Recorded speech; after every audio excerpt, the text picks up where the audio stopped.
Diketahui, Malindo Air adalah maskapai penerbangan bertarif murah yang berbasis di Malaysia. Maskapai ini merupakan perusahaan patungan antara Malaysia National Aerospace and Defence Industries dan Lion Air dari Indonesia.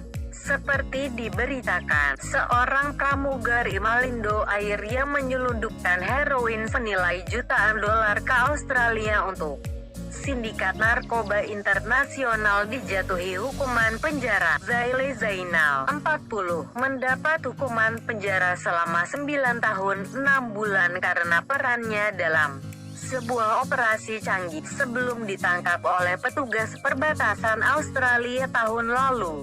Saat membacakan keputusan sidang, Hakim Michael Cahill mengatakan ibu dari 3 anak ini layak mendapat keringanan hukuman, meski ia akan langsung dideportasi di akhir masa penjaranya. Dalam menjatuhkan hukuman ada belas kasihan untuk Anda, kata Hakim Michael.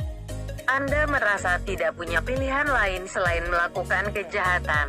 Anda sangat ingin mengumpulkan uang untuk membayar operasi yang dibutuhkan putri Anda agar bisa meningkatkan kualitas hidupnya.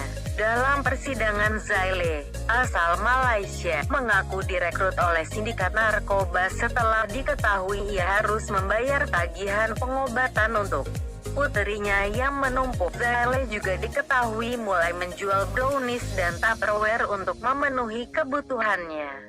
Tetapi setelah gagal melakukannya, ia meminta perusahaan Malindo Air untuk menggalang dana baginya. Setelah email itu, seseorang yang saya pikir adalah teman mendekati saya, katanya. Saya saat itu bersedia melakukan apa saja, menyelundupkan di bagian terlarang tubuhnya di pengadilan. Zaile Zainal juga menceritakan ia harus menjalani pelatihan sebagai pembawa narkoba, belajar bagaimana berbicara dalam kode, termasuk berjalan dengan sebuah paket narkoba di antara kedua kakinya. Antara Oktober tahun 2018 dan Januari tahun 2019. Dia melakukan total 8 perjalanan dan menyelundupkan lebih dari 4 kg kokain dengan nilai sekitar 3 juta dolar. Saat mendarat di Australia, biasanya ia pergi ke hotel di mana pertukaran transaksi heroin dilakukan di sebuah toilet. Zaile Zainal mendapatkan 6.500 dolar Australia, 68,5 juta rupiah, untuk operasi yang membuatnya dipenjara. Dalam bahasa kode, heroin disebut sebagai tiket dengan tingkat kemurniannya 70 hingga 80%. Pihak berwenang di Australia berhasil menyita 5 paket heroin. Ngaku tertipu ketika ditangkap. Zaile membuat pengakuan penuh tetapi mengatakan kepada penyelidik bahwa ia mengira disuruh membawa ganja. Saya tahu itu obat, tapi saya menyangkal dan mencoba meyakinkan diri kalau itu bukan obat, katanya. Jika saya tahu itu heroin, saya tidak akan melakukannya sejak awal. Penahanan Zaile yang membawa narkoba dalam bra dan celana dalam saat menunggu hukuman di Australia berdampak besar pada keluarganya. Suaminya, yang juga seorang pramugari, tidak dapat bekerja sejak awal pandemi COVID-19. Diketahui juga anak-anaknya memanggil dirinya di penjara saat ia membantu mereka dengan homeschooling. Hakim Michael mengatakan Zaile sangat menyesal dan telah menulis surat permintaan maaf. Anda sangat kecil kemungkinannya untuk melakukannya kembali, katanya. Zaile telah memenuhi syarat untuk pembebasan bersyarat dalam waktu sekitar 3 tahun setelah di penjara. Asta terjebak di kamar mandi untuk mengikuti gerak-gerik pelaku itu. Yosia pun menginap di hotel tempat di mana sasarannya hendak dicinduk. Bahkan, ia menyelinap ke toilet di kamar pelaku selama seharian, sebab pelaku urung keluar dari kamarnya.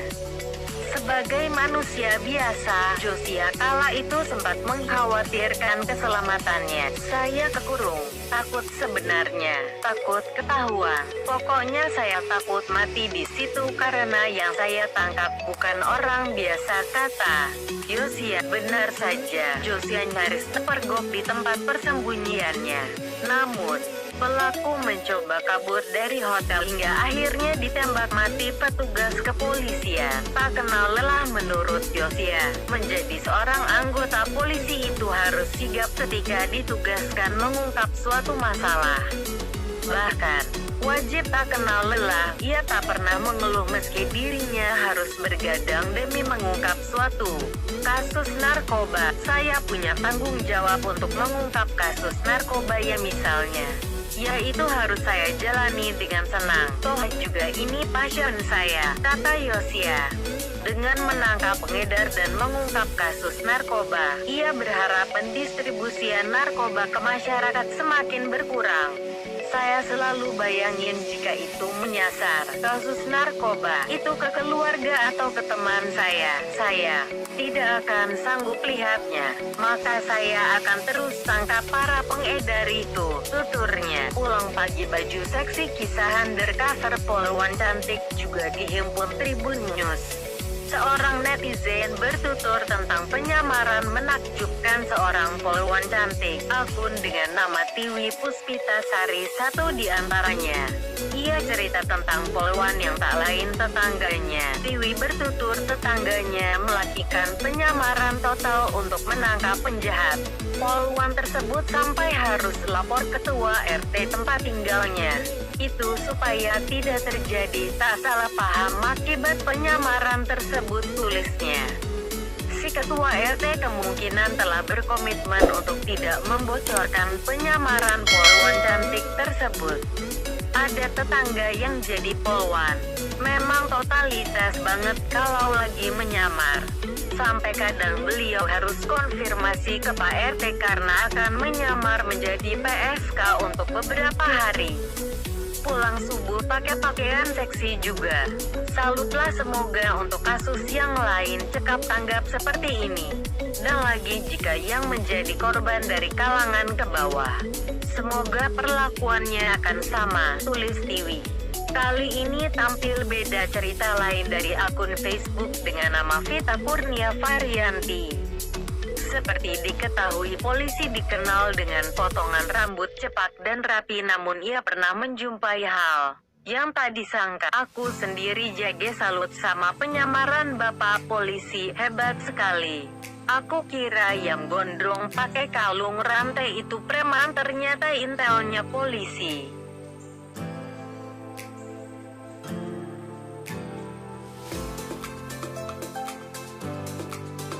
Namanya Nuraini, 50 tahun. Dia tidak bisa mengelak saat polisi menggerebek rumahnya di Jalan Malengkeri, Kota Makassar. Bagi dia, siang itu merupakan hari yang menegangkan. Polisi yang bersenjata lengkap datang ke rumahnya saat dua orang remaja lebih dulu tertangkap. Dua pria itu bernama Supardi, 24 tahun, dan Muhyayat, 19 tahun, yang ditangkap karena ketahuan membeli 5 butir obat daftar G atau jenis obat terlarang.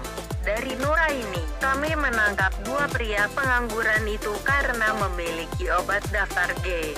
Lalu kami lakukan pengembangan dan menangkap Nuraini sebagai penjual obat terlarang itu, kata dan tim Raimas Polrestabes Makassar. Berita Emir Solihan, Minggu, tanggal 27 November tahun 2020.